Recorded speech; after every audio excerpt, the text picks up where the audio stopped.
People are talking a lot about artificial intelligence these days. It is everywhere. We hear stories that make it sound like a new kind of person, a friend who lives inside our phones and computers. We hear that AI can understand us. We hear that it can feel our joy. We hear that it can share in our sorrow. These ideas are powerful. They make for compelling headlines. They also stir up fear and anxiety. It feels important to press the pause button, take a deep breath, and look at what is really happening. Emotional intelligence is a deeply human experience. AI is an incredibly powerful and useful tool, but AI does not and cannot truly feel. So, what is emotional intelligence? It is not just about being nice. It is a complex and beautiful part of our humanity. It is the ability to recognize, understand, and manage our own emotions, and to recognize, understand, and influence the emotions of others. It means compassion, timing, presence, knowing when to speak and when to share a quiet, human silence.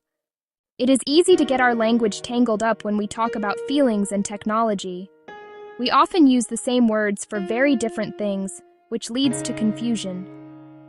Draw a clear, bright line between feeling and simulating. An AI can be an expert simulator. It can analyze millions of human communications, text messages, emails, recorded conversations, facial expressions. From this library, it learns patterns, words, tones, responses. When you tell a chatbot you are sad, it can access that knowledge and generate a caring response. It might say, "I am sorry to hear that." It sounds like you are going through a tough time. This simulation can be incredibly useful. It can provide first-line support, offer resources, even help practice a hard conversation. But it is performance based on pattern recognition, not a genuine internal experience. Think of a brilliant actor. When the scene ends, their inner state may be different. They might be thinking about lunch. The AI is the actor who never leaves the stage, running a script from data.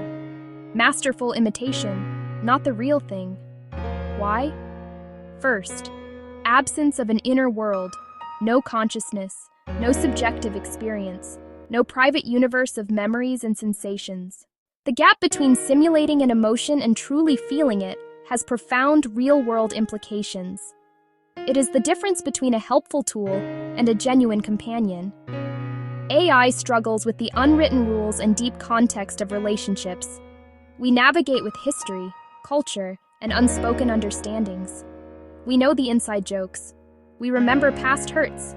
We sense the room and adjust. AI, in contrast, operates on the data it has been given. It does not know the story behind the photo or why a song makes you cry. It may identify sadness and deploy a cheer-up protocol when a moment calls for quiet reverence, not forced positivity. A human friend would know to just be present. Furthermore, AI cannot take true moral responsibility. Responsibility is tied to emotions like guilt, shame, and remorse that change us. A model can say, "I am sorry," and avoid repeats, but it does not feel the weight of its error. There is no inner moral compass, no forming conscience. Trust is built on felt connection, not flawless code. We must be intentional about how we integrate these tools. A child falls and scrapes their knee, not just pain, but scared, surprised, embarrassed. A robot can clean efficiently and say, "Do not worry, probability of serious injury is low." A parent kneels, makes eye contact, and says, "Oh, sweetie, that looks like it really hurts. Let me see." A hug, warmth, oxytocin, safety. The hug says, "You are not alone in your pain." A robot offers a solution. A human offers presence. Two friends in conflict. Harsh words created a rift. Days later, "I am so sorry. I was out of line. I have been terrified about my mom's health." Vulnerability and genuine remorse begin the healing. An AI could draft the words but not the courageous truth in person. An elderly patient nears the end of life. Family far away. AI can monitor vitals and alert. But the nurse sits, asks about photos, listens to a phishing story, and simply stays. This emotional labor, bearing witness, cannot be optimized by an algorithm.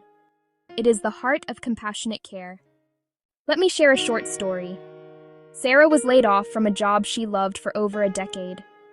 The news hit like a physical blow. She felt adrift, small, afraid for her future.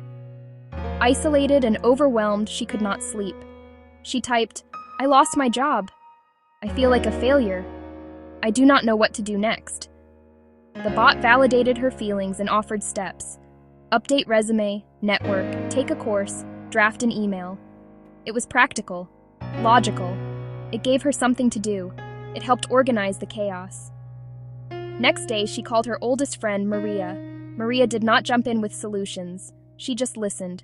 A comfortable silence. "I am here. Tell me everything." Deep, ragged sobs. Fear she had been holding back. "I am here." Months later, Sarah would say, "The chatbot gave me a map. Maria gave me the strength to take the first step. The bot helped with the tasks. The friend helped with the heart." The good news, emotional intelligence is a set of skills. Like any skill, it grows with intentional practice. Think of empathy as a muscle. If we do not use it, it can atrophy. Small, consistent exercises build emotional fitness. The goal is presence and courage, not perfection. Exercise 1. Listening without fixing. Your challenge? Just listen. Resist advice, solutions, or one-up stories. Ask, "What was that like for you?" Tell me more. Say, "I hear you." That sounds really hard. Sit with discomfort without resolving it. Exercise 2. Name the feeling. Notice body language, tone of voice, and word choice. When appropriate, gently name what you see. To a coworker, "You seem really proud of that presentation."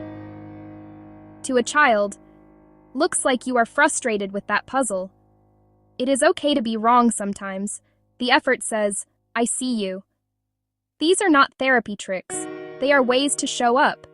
Small acts of courage build stronger bonds. In 2026, as the world races forward, we must be clear about what we value. AI can process at superhuman speed, generate flawless text, and simulate helpful conversations. It is a powerful tool that augments our abilities and helps solve complex problems. But we must hold tightly to the truth. It cannot feel with us. It cannot share our history.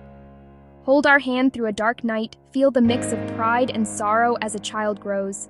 It cannot know love or loss. Emotional intelligence is not code. It is connection. Not an algorithm. Authenticity. Vulnerability.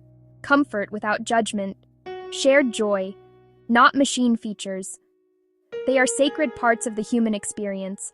If we outsource connection, our emotional muscles weaken.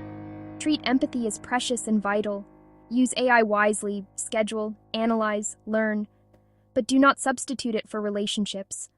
Do not text an AI-generated apology when a real one belongs face to face.